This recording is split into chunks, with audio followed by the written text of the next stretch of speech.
आदिवासियों की भी जमीन अचानक से एरोप्लेन से सर्वे होता है, ऊपर से प्रोजेक्ट तैयार होता है और औद्योगिकरण निवेश के लिए देश का सबसे बड़ा प्लांट, दूसरे नंबर का सबसे बड़ा प्लांट लगाने के लिए जमीन सरकार की तरफ से अधिग्रहित करने का प्लान बन जाता है। यहां का आदिवासी, यहां का दलित, यहां का माइनॉरिटी, यहां का पीड़ित शोषित व्यक्ति जिसकी जमीन है, उसको इस बारे में कोई भनक नहीं लगी, उससे कोई पूछा नहीं गया। अभी पूर्व वक्ताओं ने बता दिया है कि हमने अल्ट्राटेक के लिए भी बहुत बड़ा आंदोलन किया, लेकिन अल्ट्राटेक की फैक्ट्री वहां पर लग गई। इससे पहले भी हजारों आंदोलन हुए आदिवासियों के लिए, इस जल जंगल जमीन को बचाने के लिए।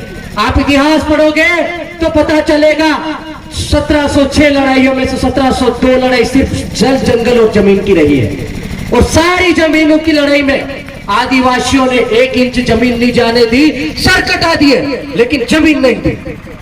कमलेश भाई अभी अभी बोल के गए 1 इंच जमीन नहीं जाने देंगे 1700 हेक्टेयर जमीन में से। तो ये इस जमीन की जो लड़ाई है वो सिर्फ आदिवासियों की नहीं है। दलित भाई हमारे साथ खड़ा है, भीम आर्मी हमारे साथ में कंधा से कंधा मिलाकर इस लड़ाई को निपटने के लिए, संवैधानिक लड़ाई लड़ने के लिए और जरूरत पड़े तो सशस्त्र आंदोलन करने के लिए भी खड़ी है। हमारे पास ओबीसी महासभा भी खड़ी है। लोग 500,000 किलोमीटर से आए यार, आपको 2 मिनट बैठ के सुनना पड़ेगा।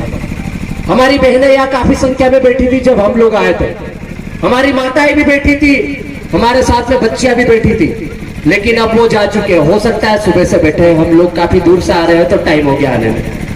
तो दोस्तों ये जो लड़ाई है वो इतनी आसानी से नहीं जीती जाती।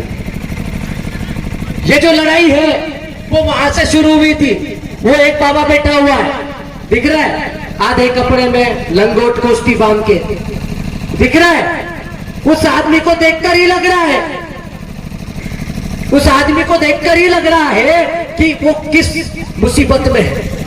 उसकी लड़ाई को शुरू करने वाला वो भगवान बिरसा मुंडा, टंटा भील, इधर राणा पुंजा भील, और लास्ट में लिखा पढ़ी करके आपको लड़ने लायक बनाने वाला हमारा भगवान इधर बाबा साहब डॉक्टर भीमराव अंबेडकर, जिनको इस देश का सबसे बड़ा होता जाता है, संविधान का निर्माण किया और जिसकी बदौलत आज के बदन, आपके शरीर पर बदन पर कपड़े हैं, हमारी बहन बेटियों के बदन पर कपड़े हैं, हम लिख पा रहे हैं, हम पढ़ पा रहे हैं, हम लड़ पा रहे हैं। तो ये लड़ाई जो वहां से शुरू हुई थी वो लड़ाई यहाँ आके खत्म हो जानी चाहिए थी, लेकिन वो लड़ाई खत्म नहीं हुई। हमारे लोग 5000 साल पहले भी लड़ रहे थे, 10,000 साल भी पहले भी लड़ रहे थे, और आज भी हम वो लड़ाई लड़ रहे हैं। और ये सारी लड़ाई सिर्फ जल जंगल और जमीन की लड़ाई है।